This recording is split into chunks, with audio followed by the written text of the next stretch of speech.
a great, big, beautiful tomorrow, shining at the end of every day.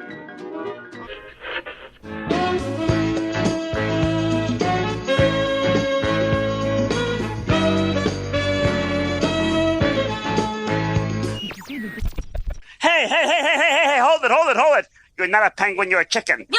I told you chickens to stay on the other side of the road. Okay, why did this chicken cross the road? Ah, that's funny. Hey, penguins, I got a joke.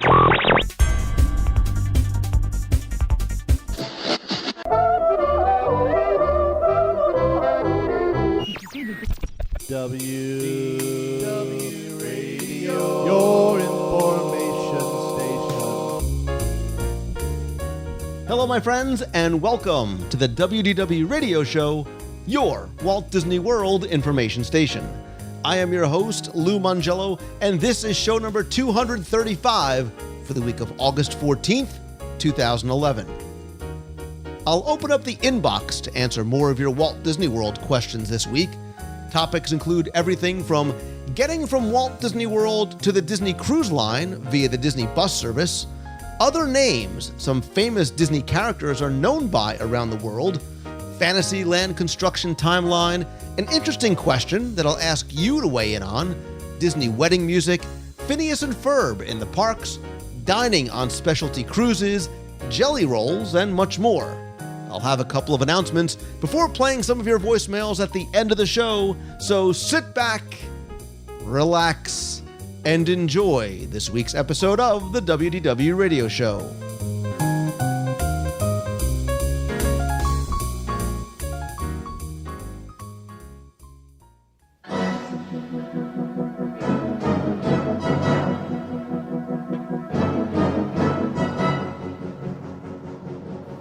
I love being able to share information about Walt Disney with you on the show and help you plan your next vacation and experience the parks in new ways and enhance that experience while you're there. And I enjoy being able to meet listeners at the Meets of the Month and other events and hear from you directly on voicemail, etc. But even better, when the conversation can become two ways and I can help answer your individual questions, that's even better and something I really enjoy. And speaking of someone that can both offer and need some help of her own, I want to welcome back Becky Mankin from MEI and Mouse Fan Travel. Wow. Yeah, okay. I'll take that. It's so great to be here again. It's funny because it's true. So. I'm honored. In some strange way, I'm honored. Okay, get to this, would you? I will, because Becky, again, I love hearing from listeners, and we've got so many great questions to get to in the inbox. So let's jump right into it and get the first question from Craig, who is taking us outside Walt Disney World just a little bit, because he has a question regarding Disney Cruise Line bus transportation. His fiance and he are having a Disney fairy tale wedding, and they're going to be staying at the boardwalk for 5 nights following that wedding. For the 6th night, get this, they're going to be staying concierge level at the Grand Floridian, and the following morning, you're going to be headed over to Port Canaveral for a 7-night Western Caribbean Disney cruise. Craig, you and your fiance, off to a great start. Just saying. My question is this. We would really like to take the Disney Cruise Line bus transportation to the port and back. But to do so, we would have to leave our car behind. We've been told by Disney that we cannot do this because if we do, our car will be towed. We've heard from many people that the bus ride over to the port is fun and an exciting way to get geared up for the cruise. We really want to be able to sit back, relax, and enjoy the ride without having to drive. Is there any way we could leave our car at the Grand Floridian without having to worry about it being towed? Is it possible that the Grand Floridian can issue a parking pass that's valid for the whole week since we're going on a Disney cruise? Any thoughts you have on this would be greatly appreciated. Thanks for your help, Craig. Good news and bad news. Give them the bad news first. Start with the bad news. Yeah, I'm going to do that. Technically, you're only allowed to park at the resort for the nights you stay at the resort. That's the bad news. The good news, there are other options I think we can come up with here. First of all, they didn't say if it was their personal car or a rental car. Now, If it's a rental car, what you might consider doing is driving to the airport, returning the car at the airport, and then taking the DCL bus transfers to the port from the airport. That's an option. But even if it's your personal car, you could still do that and park in long-term parking at the airport and catch the Disney Cruise Line transfer bus. So that you can still have that enjoyment that they do on the buses, which of course are, they show cartoons, they do a pre-arrival movie that kind of lets you know what to expect when you get there. Then on the opposite side, you can always just go ahead and drive to the port. If you really wanted to be concerned about where your car is, if you drive out to the port, you can park it there and you can arrive when you want. Well, of course, before the ship departs is probably a good idea, but you can arrive, you can depart as soon as you get off the ship because your car will be there. So there's a lot of different options here. Yeah, and I've done both. I've taken the bus transportation. I've driven out there. It's a very easy drive. There is something really cool as you approach the port and seeing the ship in the distance and getting excited, whether you're in your car or on the bus. You know, being there with other people and hearing everybody's excitement and watching the video is very cool. There's nothing to worry about. It's just getting off the bus and making your way onto the ship after getting through the port. You did make a point about the rental car, and I had a similar but somewhat different thought, which was if you rent a car from Alamo, you can actually return that car on property. You can return it on World Drive by the Hess Station, close to the Magic Kingdom. You could also return your car at the Swan or Dolphin because there is a rental car agency there as well. So if it is a rental car, that is one of your options if you go with Alamo only. They are the only one who's on property. Otherwise, as far as driving, yeah, I mean, you don't want to run the risk of leaving your car in a lot somewhere and it getting towed. Right. You know, yeah, so, I don't think I'd risk it, especially when you're looking at the port parking is at this point in time $15 a day. At the airport, it's $17. And like you said, if it was a rental car and it was returned to Alamo, then you just have to get back to the hotel, obviously, to catch the transfer. So I don't think it's worth the risk. Yeah, and like I said, you still sort of get that same excitement. Put on a Disney CD and you guys will be good to go. It's not a very long ride out there. It's about an hour or so out to the port, depending on traffic. So, and a simple straight shot across. But they're doing their honeymoon well, that's for sure. No kidding. No kidding. Like I said, off to a good start. Anyway, moving on, Christy Palmerio says, Lou, I was reading over the newest Celebrations magazine, which I picked up at celebrationspress.com, and while reading the article comparing the parks around the world, I was reminded of a question I had for you. This past October, my husband and I were lucky enough to get to visit Disneyland Paris. We love Chip and Dale and purchased an ornament with them on it and noticed on the receipt as well as on the box, it referred to Chip and Dale as Tick and Tack. No way. Sorry. After noticing this, we checked throughout the day at different stores and saw that everything that had them on it referred to them this way. I figured there were other characters still named whatever we know them in as English, so figured it wasn't just a translation difference, especially considering how much is in English over there anyway. I tried to do a bit of my own research, couldn't find anything on this, so I was wondering if you could help solve this mystery for us. Thanks, love the show, Christy. As you could probably tell, I am not the person to answer this question. I have no idea. Well, it's funny, Becky, because there are a number of characters who overseas don't necessarily have the names that we recognize them as. And Chip and Dale specifically are known as Tick and Tack in some locations. In Sweden, they're known as Piff and Pat.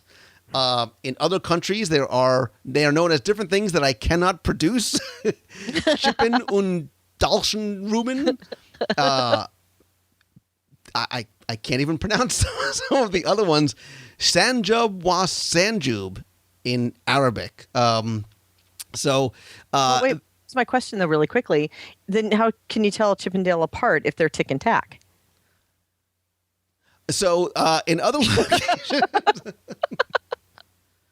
and Becky and Christy and others, Chip and Dale aren't the only ones that have different names in other countries. So you would think Mickey Mouse is Mickey Mouse everywhere, but he's not. And sometimes it's kind of a name that's somewhat similar. So in Iceland, he's Mickey Mouse, like Mikkimus. in other countries, I'm going to completely ruin the pronunciations. In Japan, he's Mickey Maasu, but in Italy, he's Topolino. In Mexico, he's Raton Mickey. You're still making this up. I am not making these up. I'm just mispronouncing them and offending people around the world, so please excuse me. I'll write these translations. I'll write these other names in this week's show notes. But Donald Duck, too. You would think he's Donald Duck here. He's Donald Duck in places like Germany and France. But other places, he's like Indonesia, he's Donald Bebek. And in Portuguese, he's Pato Donald. Okay. You sure these aren't just literal translations? Really? I don't know. Okay. But certainly I'm things going to go spend some time on a translator here really quick. Certainly Topolino in Italy for Mickey Mouse is very different than just Mickey Mouse. So it's interesting how they're referred to. Interesting.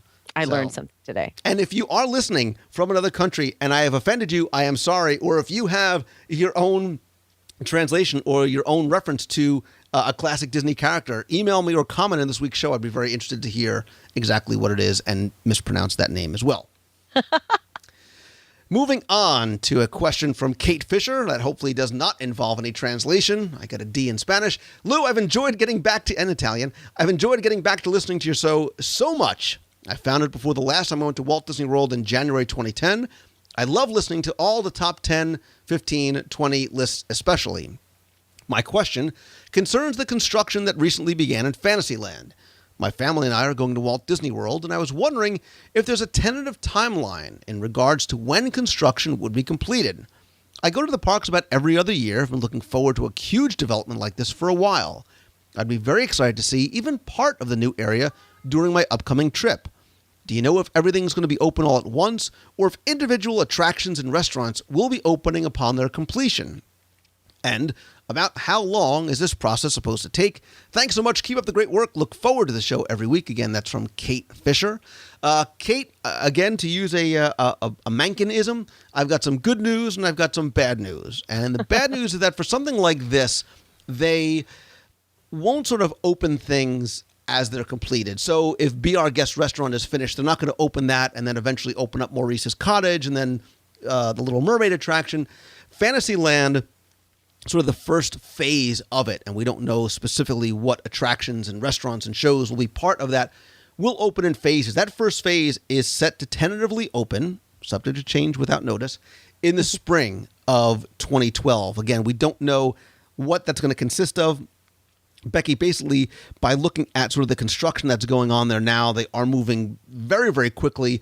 You see the show buildings are up, facades are going up, a lot of the decorative elements are going up. So you would expect areas like the Beast Castle and the associated elements there, the Little Mermaid attraction to open as well as part of that. Things like Storybook Circus, the Seven Dwarfs Minecart, you don't know. You don't know what those phases are going to be until we start getting closer.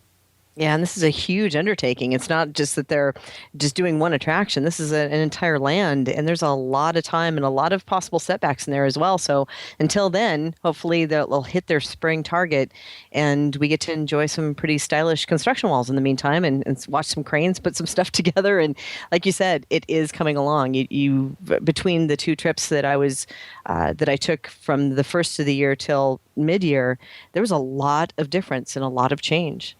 Yeah, I've been watching the progress very, very closely. And by very closely, I mean, as I'm sitting there eating my teriyaki chicken nuggets in Fantasyland, I'm watching construction go on.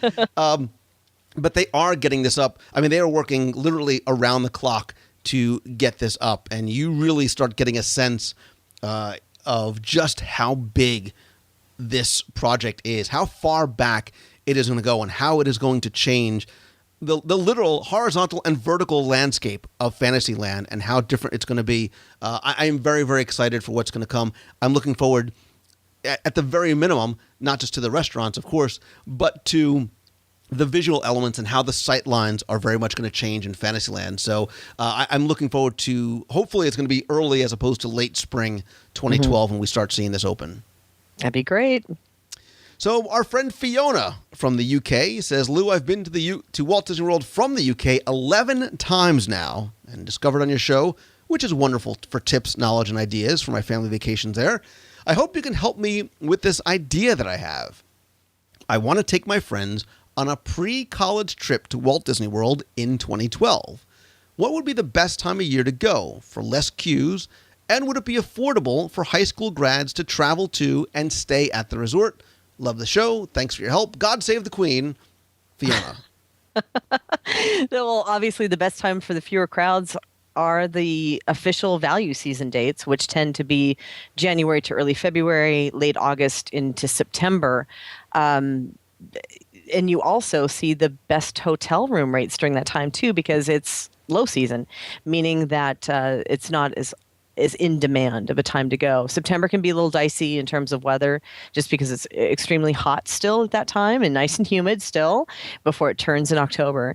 So that January to early February, as long as you're avoiding the marathon season and avoiding any holidays that are happening in that time period, are really good targets. Fiona, I'm going to disagree with my esteemed colleague. First of all, it's never hot and humid in Florida. Come anytime. Wow. You'll love the weather. And that's my answer. Come anytime. Any time is a good time. But yeah, you obviously certainly for the less queues and for the value season, certainly the way to go. No heat and humidity in Florida. Yeah, that's it. You got to experience the Seattle summer not too long ago. So I'm sweating as I say that. So, Becca, we have another Disney Cruise Line question. And this one comes from Marco Longo, who said, "Hey, Lou, I was wondering if the Disney cruise ships will ever leave from New York ports, because it would be nice to take a Disney cruise from New York to Florida and then stay at the Disney resorts, then take the ship back to New York." Response is greatly appreciated. Thanks for your time, Marco Longo. Becky, I sense you saying, Marco, I've got some good news and bad news for you. Yeah, that is that the theme of today, by the way, the good news, bad news thing? I bring the good news, you deliver the bad news. Wow, and there was no discussion there. You just kind of, yeah, okay. Anyway, yeah, the Disney Magic is scheduled to begin sailing from New York in June of 2012 is when it's going to start. And that's great news for a lot of people who've been waiting for a Disney ship out of the New York ports. Of course, the bad news is it doesn't go to Florida and stop there, so you can get off and stay in the resorts and then come back up for any period of time anyway. But the great news is they have a 2-night cruise to nowhere, which is out of New York, which is in June, July, and August. They have 3 sailings. It is just get on the ship and enjoy for 2 nights. That's a great option, especially for people who've kind of been kind of iffy about a cruise experience. So that's going to be a great option for them. There's also 8-night sailings from New York to the Bahamas. That does stop at Nassau and Castaway Cay and, oh yes, Port Canaveral for a day. And they're going to run those from late May into late August, various sailings going out for the 8 nights. And then alternatively, there's also 5-night sailings from New York to go to Canada, and that's going to stop in Halifax, Nova Scotia, and St. John, and that's also running in that June to mid-September of 2012. So there are a lot of great cruise options from New York City, just not one that's one way. So I'm going to answer the question that someone who's either creative or crazy is probably thinking, who's going to say, well, wait a minute, Becky. I'll take the cruise from New York to the Bahamas, get off the ship, get on a different Disney cruise, take that back to Port Canaveral, go to Walt Disney World, take that cruise back to the Bahamas, and from the Bahamas up to New York or eventually to Canada. No. I know you couldn't do it, but it sounded fun in theory. Yeah, so. it sure does sound like a great time, but a better thing would be just to go to Disney World, have a great Disney experience, go to and do land. If you want to do a land cruise scenario, jump on the Disney Dream and go to the Bahamas. Otherwise, if you are wanting to sail out of New York City, take advantage of either the 2-night cruise to nowhere if you've never done a cruise before and you're kind of curious. There's the 8-night scenario and, of course, 5 nights up to Canada as well, which is going to be a brand new itinerary.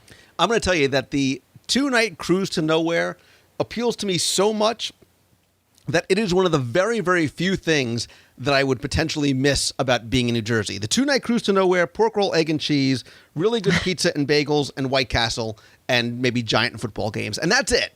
There you go. It's on a very, very short list. And I'm looking forward to when those start going, hearing people's experiences on the 2 nights to nowhere. It's going to be great. It's going to be, again, a wonderful way for people to experience it without investing the time and the money on a 7-night sailing to experience a cruise. All right, so continuing with the good news and bad news questions, Tom in Minnesota has a question going back to really what's at the heart of Walt Disney World, which is food and drink. He says, hey, Lou, if you buy coffee at the Main Street Bakery or anywhere on Main Street, USA, and if you save your receipt, can you get free refills for the whole day? What about in any of the other parks? If this is true, if I buy coffee at the Main Street Bakery, can I get refills anywhere, or do I have to go back there? I know Disney coffee isn't the best, but when you need a cup, you need one, he says. The only reason I ask you is last year in Disneyland, we were able to do this on Main Street every morning, then return later in the day, a couple of times, twice in a day, and got free refills on the coffee by showing our receipt for that day. Tom, I did not know that. And in terms of delegation, you get to give the bad news this time. I will, however, say that, yeah, he's right. In Disneyland, you can get a cup of coffee, save your receipt, and if you buy it at the Blue Ribbon Bakery, I think, which is on Main Street, you can get free refills for the rest of the day. So that is something that is exclusive to Disneyland. So delegation, you give bad news. So I'm going to give you bad news, Tom, and I'm going to give you good news, too. So I'm actually going to give you a bunch of bad news, and I'm going to give you good. So the first thing of bad news is, and Becky, I'm not a coffee snob. If I could take my caffeine intravenously, I would. You're right about the coffee. Maybe Nescafe, not the best coffee. Dunkin' Donuts, you have a huge sponsorship opportunity. Come on in. Open up a Dunkin' Donuts, just saying. Yep. Not a Starbucks guy. But unfortunately, if you buy coffee at Main Street or in the parks or anywhere, insert asterisk here, you cannot go back with your receipt and get a refill later in the day. However, there's always good news. There's always a silver lining, light at the end of the tunnel, pots of gold at the end of the rainbow. You get the euphemism. You can, if you are staying at a Walt Disney World resort, as well you should, the resorts have refillable mugs in their food courts. They run about $13.99 plus tax, and they allow you to get free refills at your hotel for the duration of your stay. So coffee, soda, iced tea, hot chocolate, any sort of the beverage dispenser drinks you can get. Again, big caveat, at your hotel for the duration of your stay. So that $14 mug you cannot bring back 2 years later, saddle up to, the mile-long bar, if we're still there in Frontierland, and ask to have a refill on coffee. So a little bit of bad news, a la Becky Menken, lots of good news from Lou Mongello. Wow. And you realize that you just kind of killed off your possible Starbucks endorsement, right? Just saying. Starbucks, give me a call. Give me a call. And then you will retract what you just said earlier. I don't even know how to order from Starbucks. I need a mocha, frappe, latte, chai, vent. I just want a medium coffee. Just give me a medium coffee with milk. Skinny. Whatever. Skinny. I've never been called Three skinny. Anyway, Splenda. Robert from Chattanooga, Tennessee said, Lou, on our trip in September, I used your advice to look high and low for details and discovered several. One that stood out to me was the kitchen set at the Carousel of Progress. On the baseboards near the table are several scuff marks. Robert, I love this email. At first, I was surprised that Disney overlooked it during a refurb. But after focusing on it just a moment longer, it occurred to me that it's yet another small detail that is, in fact, very much indicative of the Imagineers. Of course there's going to be scuff marks on the baseboard as the family slides in and out of the seat. Love it. Great observation, Robert. Now for my question. In episode number 195, you discussed what attractions you'd like to see again and also discussed Captain EO, and it made me wonder if you could temporarily replace any attraction or ride with a more current theme while using the same building, track, or stage, what would it be? Peter Pan is my family's favorite attraction, and I'd never really want it to happen, but imagine using the same system to temporarily house a ride based on the movie Up.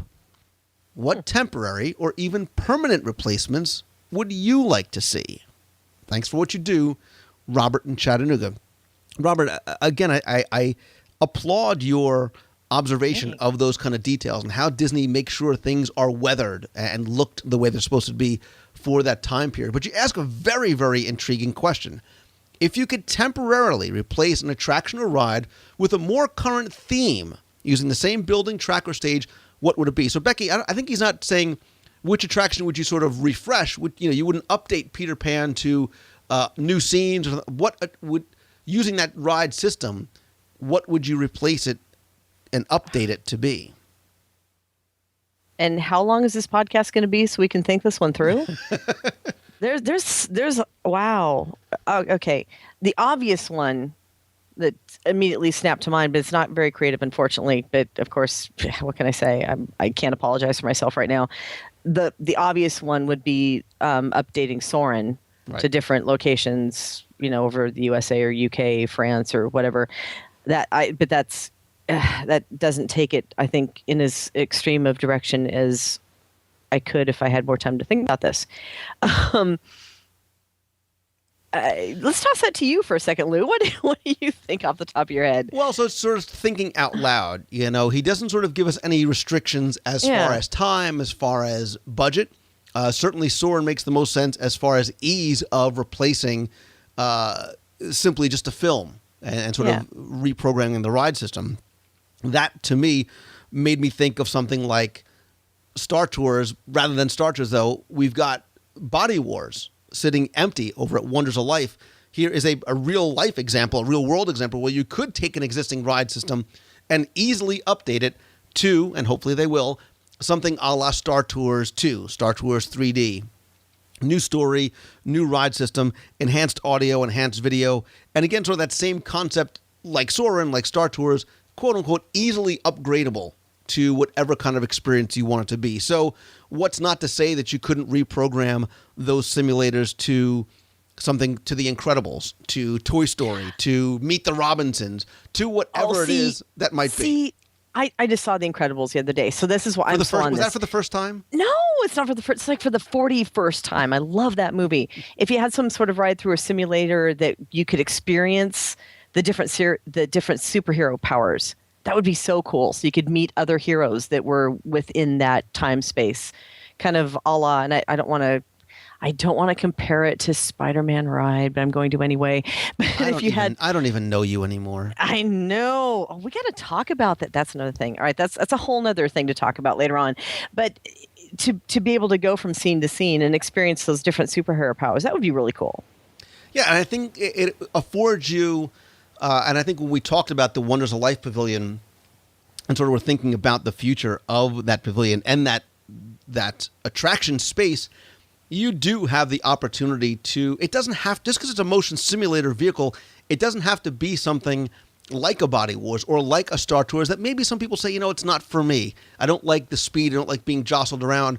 You can still get a relatively slow-moving or smooth ride through a space, through something sort of omnimover on steroids, as it were, where you can kind of direct what you are seeing without it being something that is a thrill ride per se.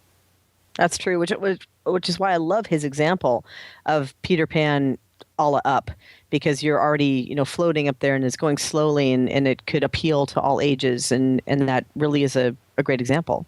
Yeah, and so this is a perfect example of where, when I do the email segments with you, I like tossing the questions out to the audience. I want them to say, come out to the comment section, go to this week's podcast at WDWradio.com, click on the link for this week's show. At the bottom, you'll see where you can leave comments. So I want you to comment and answer the question. If you could temporarily, again, you're not taking away an existing attraction, but temporarily replace it with a more current theme while using the same building, track, or stage, it could be a show, what would it be? So you've got all four parks to work with. Even take Disneyland if you prefer. Use some of what's out in Disneyland. And I would love to hear how creative and inventive the audience could be and what they would like to see as far as either theme or a film reference, whatever it might be. I love that question. Robert, good. Favorite email of the day. Favorite email so far. There you go. All right. So Riley sends the question from the official WDW Radio iPhone app, which is free, by the way, over at iTunes. Please come by, download, rate, and review it. And Riley says, "Hey, Lou and Becky, I listen to your show religiously and hope you can answer a quick question. I'm going to Walt Disney World this summer. My parents, I'm 13, will have just been married, and I'm considering this their honeymoon sort of thing. So I decided to do something special for them and book a dinner at Artist Point just for them. Riley, I love that. See, teenagers love teenagers, except when my daughter becomes one. Anyway, so I decided to, now me and my sister will be 12 and 14 at the time of travel and don't really want to go to one of the kid care things, but are wondering if we can stay in the parks by ourselves. And if we were to do that, could we order food by ourselves, say like Cinderella's Table, or even a quick service? I hope you answer this question. It's food, and I know how much you guys like that. Thanks again. Riley, I think this is so nice. It's such a great gesture of you to think about your parents, knowing that they are sharing their honeymoon with you, and give them the opportunity for one of those nice, special, romantic dinners. Artist Point is a great choice. And what that affords you to do, Riley, too, is something like, you know, if it's a surprise for them, say, come on, guys, let's go to Whispering Canyon. Let's go to Wilderness Lodge. And then you let them go to their special dinner. You guys can hop on a boat right from there and head over to the Magic Kingdom. As long as you guys have tickets, you can certainly go to the parks by yourselves, certainly go and order food. And yeah, if you have a dining reservation, I don't see why you couldn't go and eat by yourselves. Becky, when I was much, much younger, in the 70s, my parents would take me to Walt Disney World, and I would either go with my brother or a friend. And we'd stay at the Contemporary because there wasn't very many other places to stay other than the Polynesian or Fort Wilderness. But they would let me get on the monorail by myself with my friend or with my brother and go to the Magic Kingdom or wander the Contemporary, because really, where could you go? You couldn't really get very lost. We didn't have access to a car or anything. And there is still that trust factor, knowing that while I probably wouldn't let my 12 or 14-year-old go off on their own, again, overprotective parent, in Walt Disney World, I certainly would. Yeah, you do kind of have that more sense of security with your kids at Disney World with the familiar locations and the security. And I think it really does depend on the kids. Obviously, the parents are going to know if their kids are going to be okay to go running around by themselves at that age. Sounds like, you and your brother had a good time, and that explains a lot.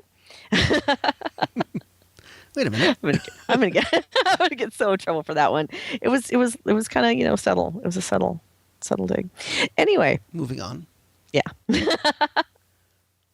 But I think, like you said, it's a wonderful gesture to allow them some time by themselves, and like you said, Artist Point is a great choice. Yeah, and if it helps, in case your parents do want to put you in the kids clubs, the maximum age is 12, so you can't. So there you go. But you know There's what? Your decision. But look at it. They can go, the parents could go to Artist Point. They can have a great time at Wilderness Lodge. They can go to Whispering Canyon or eat at Roaring Forks. They could walk around. They can talk to some of the cast members there. They can go check out the Carolwood Room over at the Villas of Wilderness Lodge. They can go down by the marina. They can see the geyser. There's a lot to do and walk around there and enjoy while their parents have a couple of hours for dinner by themselves. Agreed. There you go. So Paul says, "Hey Lou, first of all, I want to compliment you on your podcasts. I thought the two podcasts about Main Street were great. You and Jim Corcus did a great job. Hope you do more of that type of show for the other lands. Paul, I promise we will. I must admit, I am one of those people that just walked by and didn't smell the roses, but now that's going to change, and I will start looking around. On another note, October 1st is the 40th anniversary of Walt Disney World opening. Do you know if Walt Disney World is planning any special events or happenings during the year? Are they waiting until October 1st, or is nothing happening? I'm asking because my wife and I are going to cruise Alaska on the Disney Wonder this summer. That makes me smile, and would hate to miss the anniversary. If they are having something special, we may have to plan a second vacation. Please let me know and keep up the good work, Paul." Paul, thank you. I'm glad you're enjoying the show. I'm glad that it's helping you enjoy and appreciate the parks more. As for October 1st, 2011, I smiled as I read this because as the time of us recording this show, there have been no plans officially announced from Disney about the celebration of the 40th anniversary. Speaking totally from myself, just my own speculation, maybe it's a little bit of hope as well, I would have to think, Becky, that Disney will somehow, some way, recognize the 40th anniversary on or about that day. I don't know if they'll do something leading up to it, but Disney themselves will hopefully do something to recognize the anniversary of Walt Disney World on October 1st. I have to agree with that, especially seeing the amount of merchandise that has been coming out and posted with the 40th anniversary logo wear that's on all T-shirts and all kinds of merchandise, right? So if it's that big of a deal to put it into merchandising, there's got to be some sort of way that they're going to recognize this anniversary. They have to. I agree.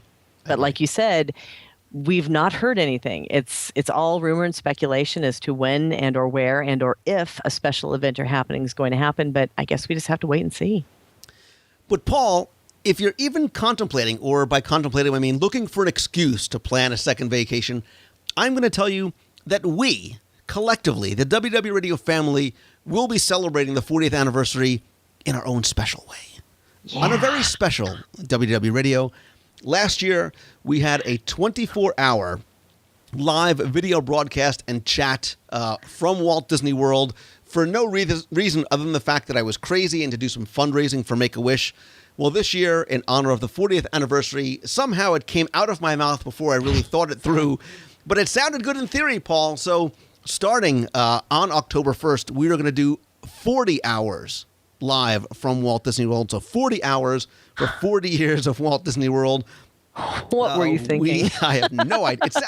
It sounded good as it bypassed the buffer in between brain and mouth when I said it on the cruise and looked at you in amazement. But yeah, so we're going to do 40 hours live from Walt Disney World. We're going to broadcast it at WDW Radio Live. But if you are down in the parks, we're going to be wandering around. We're going to be hitting a number of different parks, a number of different events. Don't have a final schedule or even a tentative schedule as yet. But there is going to be a lot going on. There's food and wine. There's a wine and dine marathon. And, of course, I anticipate something for the 40th as well. So you're certainly welcome to join us. Stay tuned to DisneyMeets.com for more information about the 40th as we get closer, as well as Twitter and Facebook. What were we thinking? And by we, you mean me just kind of roping you into the whole 40. Yeah, you didn't notice that when you said that, when it was coming out of your mouth, the entire world kind of slowed down to one of those super slow motion things. As I wanted to run and just tackle you across the stage as it was coming out of your mouth, but it didn't work. If you thought your face looked funny, you should have seen my wife's. So. Sorry, Deanna. I apologize. And my shrinks. Anyway, Sandra Adams says, Lou, I have a quick question. A lot of cruisers. Do the cruise ships have Wi-Fi? And if so, is it for free or is there a fee? She's a poet who didn't know it. We're back to good news, bad news again, right? Yes, the cruise ships do have wireless internet service, and it's available in most of the staterooms and in various public hotspots. The bad news is that it's not free per se. You can pay per minute or you can pre-purchase one of their plans at various lengths. And they have pay-as-you-go, which at this time I think is like 75 cents a minute or so. But you can get packages for 50 minutes, 100 minutes, 250 minutes, which brings the per minute cost down. For less than 7 nights, you can get up to 250 minutes. For 7 nights or longer, you can get up to 500 minutes. And I think the 500-minute package brings it down to 30 cents a minute or so. So, yes, it's available to you. If you aren't carrying a laptop, you can use on the Magic or the Wonder. They've got the little internet cafe that you can use on the Dream, and I'm assuming most likely on the Fantasy as well. You can actually borrow / rent / take, and I think it's borrow laptops from the guest services. But you can also, that per minute cost can go with smartphones too. So whatever your Wi-Fi device is or your iPad, you can use the same plan on. Yeah, and by the way, I'm happy you mentioned the iPad because we are I thought you would. So, I just want to pay a little bit of respect to the old days of the unlimited internet on Disney Cruise Lines. Yeah, and look, this is a blessing and a curse as far as I'm concerned. Because for me, it is. The cruises used to be the place to escape. I remember having a girlfriend back home that I'd have to go down to the radio room and they would have to get an operator, and it was like $9 a minute, and then explaining to my parents why the bill was so high. But anyway, so now it's a blessing and a curse because you can sort of keep in touch with people at home. Unfortunately, you can keep in touch with work at home as well. Right. A couple of quick caveats about the internet and getting on board. When you get on board the ship, turn your phone off. so it does not roam. Do not get those accidental roaming charges on your phone. Or airplane mode at the very least. Yes. And so I've heard, Becky, people talk about the Wi-Fi as sometimes being unreliable. Sometimes they couldn't get it. I mean, there are hotspots on the ship where you can get Wi-Fi. I will tell you that when I was on the Dream, I had very good success with the internet, so much so that I was not only able to get on my laptop in my stateroom and get on Skype and call my family at home, but I was able to live broadcast. If you remember, we did a live newscast on a Wednesday night from the Dream. We broadcast the sail-away party using the wireless internet. I did it on my phone, and I did it on my laptop. So we had very good success. I think it's gotten a lot better over the last couple of years. Right, but people do have to keep in mind that this is not high speed. So you do have wireless internet, and while you got really lucky, and we did really well on that one, I think that they had beefed it up a little bit for that time period because they kind of assumed that people would be using much more social media to get messages out to their friends and family. I have had very mixed experiences on the Wonder and the Magic. So I think it really depends on how many people are taking up that pipeline. It's also because you're using a droid. Anyway, Megan Spiritoff asked the next question, and she says, Lou. Wow. She says, Lou, and emphasis added by Megan, huge fan of your show. I look forward every week for your new show and regularly go back and re-listen to the previous podcasts just to relive the magic. I have a quick, or what I hope will be quick, question for you. My fiance and I are getting married soon, and we're looking for some instrumental Disney pieces to play at the ceremony, during the seating of guests, and possibly the walking of the bridal party. We're leaning more towards a classical sound and want to know if you have some suggestions on where to find this music. I know there is a Disney fairy tale wedding CD, but that seems to be more acoustical than classical. I found a few songs on the internet, mostly YouTube, that are instrumental pieces, but it seems just to be amateur recordings and editing. Some songs we'd like to have is Tale as Old as Time, pretty much anything off Beauty and the Beast with no lyrics, A Whole New World, Colors of the Wind, So This Is Love, Can You Feel the Love Tonight, and so forth. Any helpful hints on finding these classic songs would be greatly appreciated.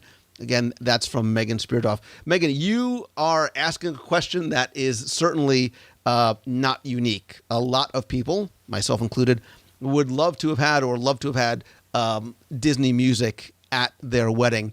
And you're right, a lot of the music that's out there is unfortunately not instrumental, and you can't. Now, I remember a CD, and I'm going to put a link to it if I can find it in the show notes, to a CD called Just the Music, which had just instrumental tracks. A lot of the ones I think were very similar or exactly the ones that you were asking for, but I just don't know if that is still commercially available, or maybe you have to find an older copy on eBay or some other third party like that. Question. Answer. So, did you have Disney music at your wedding? My wife is probably giving me the googly eyes on her car right now. I'm sure I did. Wow, really? You don't remember?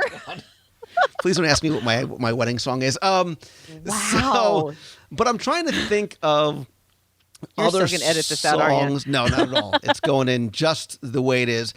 There have been, Megan, a number of albums, which, again, I don't know what is commercially available. I think iTunes is probably your first bet right now. But again, you will find some albums that have been produced by Disney, some by third parties. Actually, I know that Dave Rashoni, who's a friend of the show, who created the WDW theme song and the intro songs for the audio guides, actually just released his own CD called Sketches, which has a lot of instrumentals. You can go see if anything on there appeals to you. That is at djrmusic.com. But I'm trying to think, Becky, of some of the other ones. I know there was the 5 CD set called Classic Disney 60 Years of Musical Magic, but those are really from the actual ones from the films themselves. The 4 Parks, One World is all attraction music. Boy, I can't think of anything. I think that the Just the Music is probably the best place to look. See if you can find that. Again, I'll try and put a link in the show notes, or checking out iTunes as well. Cricket. Cricket. Cricket. I have Great. a whole new world. You were a big help in that one. So let's move on to David's questions from Memphis, Tennessee. I was thinking about my wedding. I had a whole bunch of those songs in my wedding. Did Move you? on. Yes, I did. A whole new world. So this, no, Can You Feel the Love Tonight?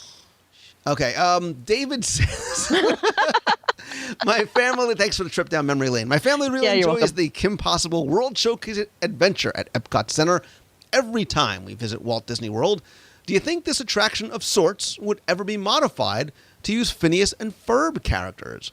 Dr. Heinz Doofenshmirtz of DEI and Agent P would seem to be natural fits as villain and hero for the various adventures. Have you heard any rumors of this attraction being updated? Please know that the time and effort you put into WDW Radio are very much appreciated.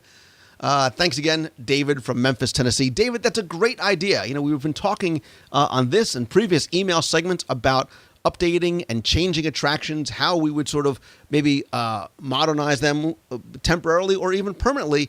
And I love the Kim Possible World Showcase Adventure. And actually, we're going to have a full segment about Kim Possible on the show.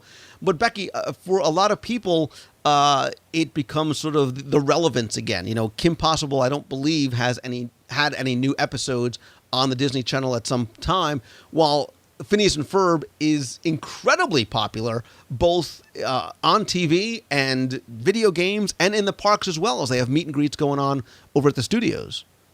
Right, but I think the Kim Possible thing, so much of the adventure is tied to the things that happen, like the communicators, right? So there's a lot of pieces that are put together for Kim Possible.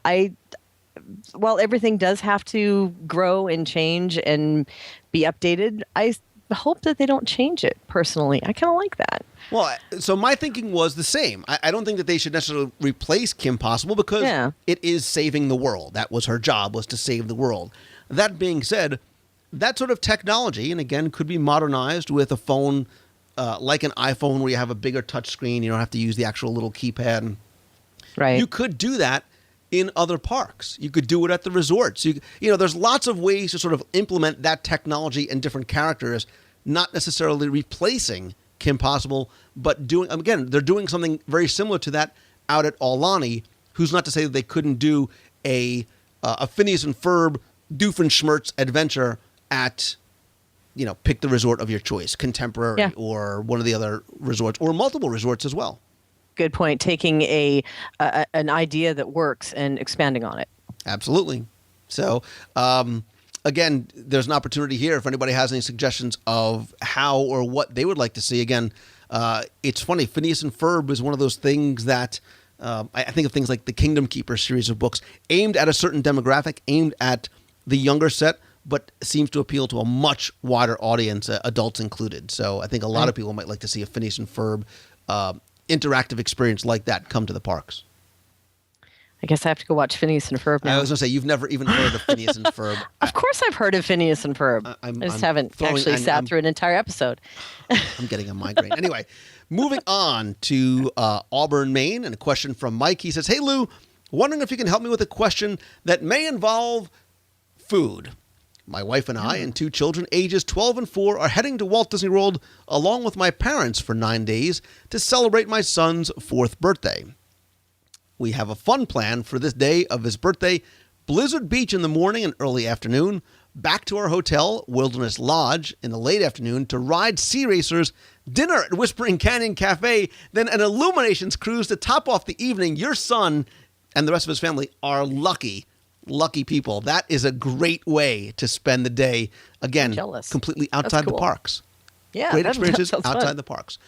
So originally, we had booked Breathless 2, but got an unfortunate call that it would be out of service indefinitely.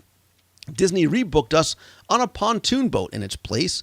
After watching video of you tooling around on Breathless 2, we were a little disappointed not being able to experience it, but the pontoon boat offered a different possibility: more food on board. So here's my question. I'd love to top off our evening with a kitchen sink at Beaches and Cream after Illuminations, but worry that this may take too long for our 4-year-old. Is it possible to arrange a kitchen sink to be served on our boat during an Illuminations cruise? Might be a challenge in the Florida heat. If this doesn't work, what other food ideas would you suggest to plus up the boat ride experience for our group? Love the show. Look forward to it every week. Keep up the great work. Again, that's Mike from Auburn, Maine. Mike, I love this question. I love how you're celebrating your son's birthday, and I love the outside-the-box thinking. I love the kitchen sink on the pontoon boat thinking. Again, here's a good news, bad news answer for you. Becky, wanting to crush the dreams of your small child, is going to tell you that you cannot get a kitchen sink delivered to your pontoon boat. But putting that one in my lap, why Absolutely. don't you? But you're right. You're right. You cannot take a kitchen sink out onto a pontoon boat. I think if it would be soup, formerly known as ice cream. And wow, what a mess that could be. And you can't. Well, unfortunately, you can't get a kitchen sink to go. You Right. can't get it from the walk-up counter, and they can't really sort of box it up to. Yeah, that's an indoor experience, I think. Absolutely. In beaches and cream experience. However, there's always the spin. Obviously, the pontoon boats themselves have a variety of snacks like chips and sodas and so forth. But you can also work with them to provide other food options because you can order things through private dining at the resort. So if you're doing illuminations cruise, you can order through private dining from the yacht club and the beach club to have other things brought onto the boat. Yeah, I did a Wishes pontoon boat cruise years ago. My publisher took us out a number of years ago and got a phenomenal cake that was just delicious, and they had champagne and hot chocolate. It was wintertime, so you can do those kind of things. You can certainly add it on. The other alternative too is to try and get the 4-year-old to nap earlier in the day. This way you wake them up after illuminations. Come on, kids, we're going for. Listen, what 4-year-old isn't going to wake up for ice cream? Oh, no doubt. There you go. But you have a lot of different options, and for a family, the way you want to experience that birthday, I actually think the pontoon boat is a better option. I think things happen for a reason for you, and that's a better, more enjoyable, more comfortable option for everybody because you can sit sort of next to each other and across from each other as opposed to sitting in breathless where it's 3 in the front and then 2 in the next couple of seats. So I think you're really, really going to enjoy the pontoon boat and the view of illuminations you guys get. I agree. There you go. So Joe says, hey, Lou, and possibly Becky, love the show. I have a quick question for you two. I'm going to Disney World soon, and it'll be my first time that I've been doing it there since I turned 21. I've heard you talk about jelly rolls a lot. Once again, Lou smiles, but I was wondering what the age of the crowd usually is. Is there any bar-like club atmosphere since Pleasure Island is closed that has a younger crowd in their 20s, perhaps ESPN Zone, anywhere in downtown Disney or any of the other resorts? What are your suggestions? My suggestion, Joe, is that both you and Becky Menken from MEI and Mouse Fan Travel need to experience jelly rolls for the first time. You've been promising that for so long. Hello. I once again, Becky, I shake my head in disbelief because you should definitely, it is one of the great ways for people who are over 21 to enjoy the nightlife. And there is a great deal of nightlife at Walt Disney World. So Jelly Rolls is obviously on the boardwalk. It is a sing-along, dueling piano bar. The piano players up there are phenomenal. I don't know how they do it, but they know everything, and they play it very well. Very, very high energy, lively atmosphere. They get the audience involved. It is 21 and over. It's no smoking, which is great. And the crowd there ranges from 21 and a day up to 75, because it's not a place where there's dancing and you can do shots, but that's not what people are doing there. You're enjoying the music, and it's a great atmosphere. Really, really like Jelly Rolls. You should definitely check it out. Other places that Becky, I wish it was busier because it's a beautiful venue. But right next door is the Atlantic Dance Hall. That has no cover, while Jelly Rolls has a $10 cover.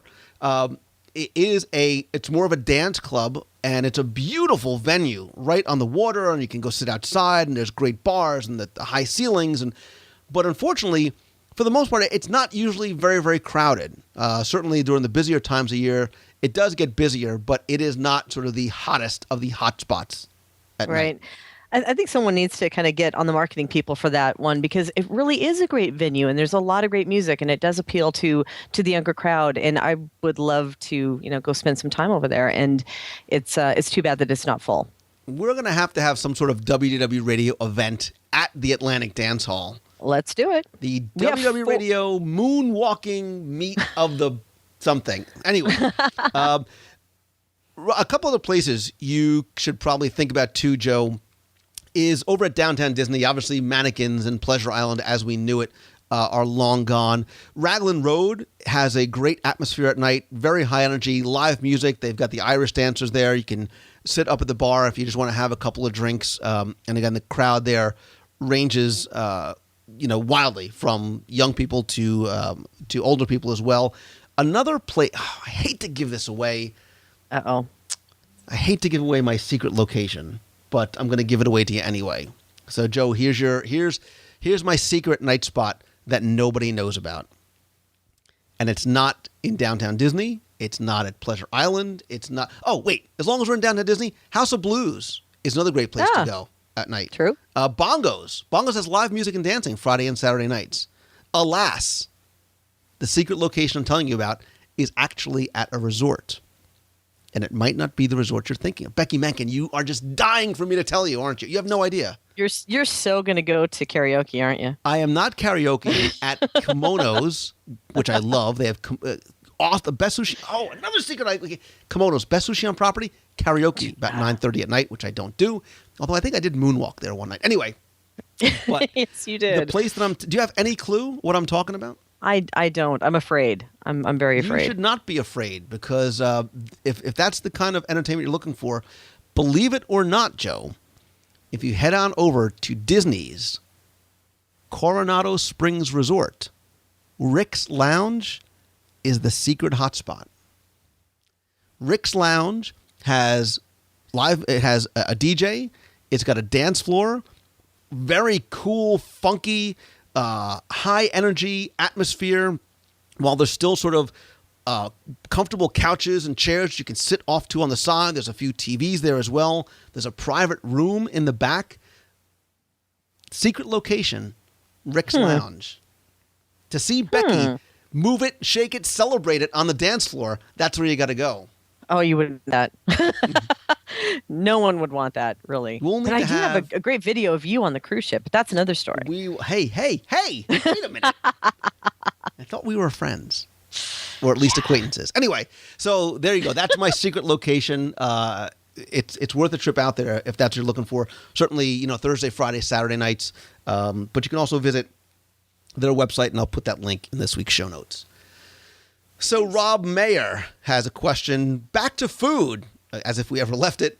His question is about character dining, and he's thinking of doing Donald's Safari Breakfast, formerly known as Breakfastosaurus, over at Disney's Animal Kingdom. Should we do it on a day that has extra magic hours in the morning or on a day that does not? If we do it on a day that has extra magic hours, would we be able to get into the park even earlier than the extra magic hours? Great question. Your thoughts? Rob Meyer, Becky Menken. Well, breakfast over there is served from 8 o'clock till, 10 or 10:30? I think it's 10:30, right? Please tell me that I'm right there. And if Animal Kingdom generally opens at 9 or so, then on extra magic hours, it would be 8 if it's the early morning magic hours, right? Right. So I think, honestly, if you're trying to avoid the larger crowds, as extra magic hours usually draw the larger crowds, I'd avoid it on extra magic hours. Yeah, and I know they have the character dining entrance all the way to the right-hand side, so right. You can get in there a little bit earlier. A few minutes. So if your reservation is for 8 o'clock or 8:10, whatever, they'll let you in a few minutes earlier, but you're not going to let you in at 7:30 or 7 o'clock and have anything else that's open. Yeah, so I would say that it really isn't worth it if you're going to battle the larger crowds from an extra magic hours day. But remember, Animal Kingdom is not a half-day park, so Rob and his family should be spending. We did. I know, Becky, you don't listen to the show, but somewhere way back in the archives, there's a show about how and why and my way to experience Animal Kingdom, not over a half day, not over a full day, 2 days. Wait a Animal minute, Kingdom, 2-day park. You might remember I actually wrote an article for Celebration Magazine. You've heard of that, right? I have. I think it was late. I think your article was late, as a matter of fact. Like this one is actually. Guess what I'm doing after we're done recording? Nice. But yeah, you're right. It is a full day park if you really kind of slow down and enjoy it and take in all the things that are available to take in at the park. Absolutely. And I love that breakfast, by the way. I love that breakfast, too. So, Harry LeBreau. Actually, the one I really love is Tusker House. Going to Tusker House? Yes. That's the one I really love. Great food there. Dare I say, better than Boma. Anyway, moving on. Yeah, listen. I throw it out there. There, we got to start doing restaurant comparisons. That's the next thing. We got to start doing restaurant comparisons. As long as they're sponsored by Mouse Fan Travel, I am all over it, sister. I'm on it. You've seen me eat. It's okay not a pretty sight. Anyway, I Henry know. LeBreau. Just saying sushi. Oh, mama. Pile of sushi gone in 2.3 seconds. Go. My first of three. Henry LeBreau says, my wife and I are staying at Port Orleans Riverside and was wondering what episode number of the podcast was dedicated to that resort. They've stayed at various resorts, but not Riverside. And they're also looking for hints at what the best possible room locations would be to request. Harry, I actually did a segment back on show number 97 with Andre, who runs portorleans.org, really did an in-depth look at the resort, the history of the resort, the story, that there's an overriding story, and we talk about everything speaking at Walt Disney World. There is a great backstory that has unfortunately been lost over at Port Orleans, which we did cover in that episode. We also have an article about Port Orleans, the entire resort, in issue 4 of Celebrations Magazine. You can get those back issues at celebrationspress.com. And as far as the best possible room locations to request, again, it sort of goes on what you like, what you feel it's important to be close to be. My favorite place in Riverside is, remember, Riverside has 2 sets of rooms. There's Magnolia Bend and there's Alligator Bayou. Alligator Bayou, I like to be in building 14 because you are close to the Sassagoula. You're also close to the main house with the food court, the shopping, and the lobby and the marina right there. In Magnolia Bend, I like being usually either in the Magnolia or the Oak building because they are close to the pools and they're also close to the bridges over to Old Man Island and the bridge back to, again, if you need to take the bus or anything, you can go right to the South Depot right by the main lobby. Scary, we agree. Oh, my God. I know. Imagine that. It's the whole Magnolia Terrace building is actually my favorite just because of the easy access to the main building. And I do kind of tend towards the main buildings. I really do like that whole style. Plus, back over in that corner, it's a little bit more quiet at night and it has a different atmosphere than the Alligator Bayou area. But of course, remember, too, in 2012, we also have the new Royal Rooms. Yeah. That are coming online for Port Orleans Riverside, which those were amazing when we had a chance to see those. So it's definitely my favorite of the moderate resorts. Yeah, it is mine as well. And the one thing that's interesting about Riverside, Becky, is it's much like Port Orleans itself with French Quarter and Riverside. Port Orleans Riverside is almost like 2 separate resorts because the theming of these antebellum mansions versus Alligator Bayou are so very different. And there are certain places, especially in Alligator Bayou, and I'm really starting to tend towards a first-floor room in Alligator Bayou right by the Sassagoula, where you get that sense, a la Wilderness Lodge, that you are transported somewhere else. You are somewhere in kind of that deep south, Louisiana kind of thing. Not deep south as in Naples, Florida, because that's not really the south, but deep south as in Florida, because you've got a lot of greenery. You've got a lot of large trees. You've got the river right there. And it's a very much, even the theming of the rooms, it's sort of that transportation to somewhere else because you've got sort of that, the logs as, the bedposts and the dark woods in there theming wise, which I really like. So I'm tending lately towards Alligator Bayou, first floor, building 14. Okay. I'm going to that building 85, building 90 over on the mansion side. I still really enjoy that a little bit more. just from my personal taste. But the other thing about Riverside that I do enjoy is that it's got a table service restaurant as well, which is not something you see at most of the moderate resorts. So that's a plus there. Yes, I agree whole, and that's unfortunately the one thing that's missing over at French Quarter is that you don't have that sit-down restaurant there. Right. But they have beignets. I do. I dig boat rides. I do dig boat rides. Yeah, I do too. And plus, you've got the water taxi that takes you over to downtown Disney from that location too, from either of the Port Orleans resorts. So that's a plus being at that location for moderate. Plus, you can go fishing. You got Old Man Island. I really like Port Orleans. So I got to go back there again too. Absolutely. And speaking of going, we got to go. Really? We Did it go that fast? We have gone that fast, and as you know, we have many more emails we still need to get to. But we will do it, and I will have you back on the show because you are going to take me to many delicious and expensive dinners at the Walt Disney World Resort, including Boat Rides Dining Hall. But as always, Becky Mankin, if listeners are thinking about booking a trip to Disney World, Disneyland, Disney Cruise Line, Adventures by Disney, anything else, they can go and talk to you or one of your wonderful agents over at mousefantravel.com. And as always, my friend, I enjoy and appreciate you coming on the show. Aw, well, thank you so much for having me, and I guess we'll see you at Jelly Rolls. These shots are sponsored by MEI and Mouse Fan Travel. That's it, yep. Or is it the dance? The dance hall? Atlantic Dance Hall? This moonwalk is sponsored by LouMongello.com. Is there something besides a moonwalk, though? I mean, come on, it is like 2011. This breakdancing segment is sponsored by LouMongello.com. I just said 2011, not 1992. These Cavaricis and parachute pants are sponsored by LouMongello.com. Dancing with the Stars at... Mama Say, Mama Sa, Mama Maku Sa. Yeah, wow.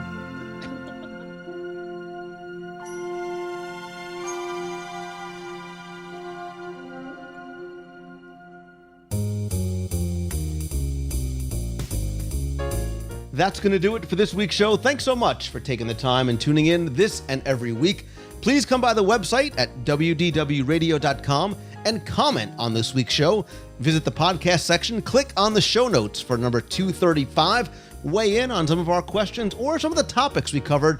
Let us know your opinion on some of our answers or some suggestions of your own. You can also call the voicemail anytime, toll free at 888-703-2171 or email me directly at lou@wdwradio.com. While you're on the website, be sure and explore all the different ways that you can get some of the magic of Walt Disney World anytime, anywhere. I've got the audio tours of the Magic Kingdom on CD or download, trivia books, iPhone apps, including the Disney World Trivia app and the free WDW Radio app. We also have the entire archive of the podcast there, so you can go listen to any episode you may have missed, going all the way back to episode 1. A lot of them are evergreen, including the interviews and the vacation planning tips and the reviews. There's also daily blog posts, new contests, a lot of new contributors to the blog, photo galleries, videos. I'm going to try and release some new ones in the next couple of weeks, I promise. Also, don't forget that in addition to the podcast, join us every Wednesday night at 7:30 p.m. Eastern for our live weekly video broadcast and chat on the WDW Newscast. You can visit it at WDWnewscast.com. There we'll talk about this week's Walt Disney World news and discuss it real time in the chat, so it gives you an opportunity to be part of the conversation and the show. And if you can't make it live, that's okay. You could watch the video on YouTube or on the WDW Radio blog, where you can comment there. You can also catch the audio in the iTunes feed as well. So please come by and subscribe to the show over in iTunes. Also, I want you to come by and join the community. Meet other Disney fans on our discussion forums or in person at the Meets of the Month and other events like the WDW Radio Cruise on the Disney Dream in November 2012. And in just a few days, I want you to please, if you're out there, come by our booth over at the D23 Expo. We'll be over at the Collectors Forum. And if you can't make it out there, we're going to bring the expo to you during our full live coverage from our booth and the expo floor. You can watch and chat during all 3 days over at D23ExpoLive.com. Be sure and follow me over on Twitter. I'm at Lou Mongello, and join the Facebook page at facebook.com/WDW Radio. Visit LouMangello.com to find out a little bit more about me, some of the other things I'm involved in, including private tours of Walt Disney World, speaking opportunities, our charity work with the Dream Team Project to benefit the Make-A-Wish Foundation, and lots more. Speaking of the expo, real quick, if you are going to come by, be sure and say hi to the rest of the team from Celebrations Magazine. Tim Foster's going to be there. Jessica's going to be there. We got some exciting news coming very, very soon. And also, we're going to be sharing the booth with our friends from Mouse Fan Travel, Becky Mankin. Her team is going to be there. They are, as you know, not only great friends of the show, but they are my recommended travel provider for all your vacation planning needs. So if you're coming out to Walt Disney World or to Disneyland or Adventures by Disney or on the WDW Radio cruise, she and her team of agents give you the best possible prices and discounts, an incredible level of personal service, all at no extra cost to you. Check them out over at mousefantravel.com. When you are coming to Walt Disney World, maybe you want a house, maybe you want something a little bit bigger, a 2-bedroom condo, maybe up to a 7-bedroom home with multiple master bedrooms, a complete kitchen, private pools, spa, game rooms, movie rooms, lots more. Check out our friends over at allstarvacationhomes.com. And if you want to stay right in the heart of Walt Disney World, you know I love the Walt Disney World Swan and Dolphin. They've got 17 world-class restaurants. I love my Blue Zoo, my Il Molino, my Shula's. They've also got the Heavenly Beds, the Mandara Spa, lots of other Disney benefits, and a very good pool, by the way. You can check them out over at swananddolphin.com. And just a quick note for those of you that missed this past week's WDW newscast, which was a little bit different because I didn't get a chance to cover the news, but I did want to talk about some things that were going on for me personally and how they were going to affect you and the show. Because as of yesterday, literally, I moved from my home in Naples, Florida, up to the Orlando area to be closer to Walt Disney World, and how that affects you in that part of the reason was for you, because I want to and now will be able to bring you even more content in lots of other ways. There's been some things I've been working on and planning and thinking about for a long time, and now I no longer have to make the 3.5-hour drive back and forth. I'm very, very excited for it and what I'm going to be able to do with you and for you and bring to you as a result of the show. I want to thank everybody who was in the newscast and on Twitter and on Facebook who's been so supportive of me and the move and all the things that are going on that way. So again, very, very excited for what is to come in the near and distant future. So definitely stay tuned, and thank you all again for all of your support. I have said from the very beginning that whether we have met yet or not, you guys are my friends, and you certainly have demonstrated it to me in the past number of weeks. So my sincere thanks to that. But again, because you are my friends, I want you guys to also be as inspired as I have been and to follow your dreams and pursue your own passion. It's never too late to get started. And as always, my friends, if you like the show, and I hope you do, all I ask is that you please help spread the word. Let others know about it. Tweet out that you're listening. Share the link on Facebook or other discussion forums.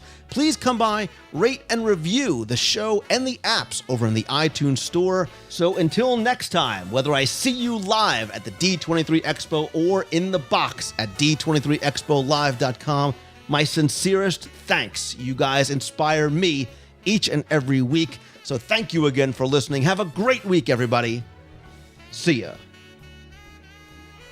Hey Lou, this is Marissa from North Carolina, one half of the dynamic duo in the box known as Crispy 2000.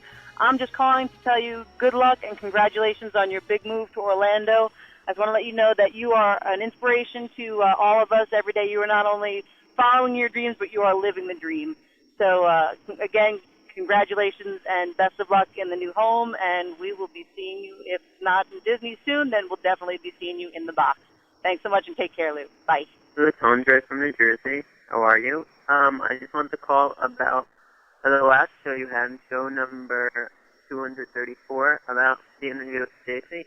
Probably by far one of my favorite shows so far. Not that everything else you do is not media gold, but Stacy is one of my all-time favorite people.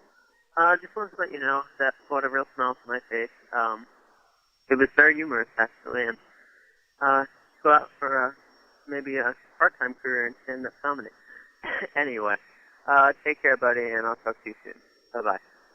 Hi, it's Renee from Fort Collins. It's been a long time since I've gotten to call in. I actually thought about calling in last week while I was at the Sci-Fi Diner, but I was able to hitch a ride too quickly, so I didn't get a chance. On my way to work now, I have a new job, and it's about an hour away. So one of the really nice things and what I've been looking forward to is the hour-long drive in the morning, because I've been finally able to catch up on my WDW radio shows. I got pretty far behind when I was out working in Florida, and so now I'm using this time to get a chance to listen to the shows, and it gives me something to look forward to. I'm actually enjoying my morning drive, which is a lot to say because I am not a morning person at all. So just wanted to say thank you for everything that you do, and I'll try and be in touch more frequently now. Take care. See ya. Hey, Lou, it's Disney World Dave from DigitalDisneyWorld.com. Hey, just watched your Wednesday night newscast this week, and I want to be one of the first to congratulate you on moving up to Orlando and truly following your dreams and continually being an inspiration to all of us who love to listen and read the books and check out the apps and everything that you do. Had a chance to meet you at the Meet of the Month back in July, and it was great meeting you, and certainly appreciate you putting those meets on to have us all get together and meet everyone else in the Disney community. Anyway, congratulations. Keep up the great work, and we'll talk soon. Bye-bye.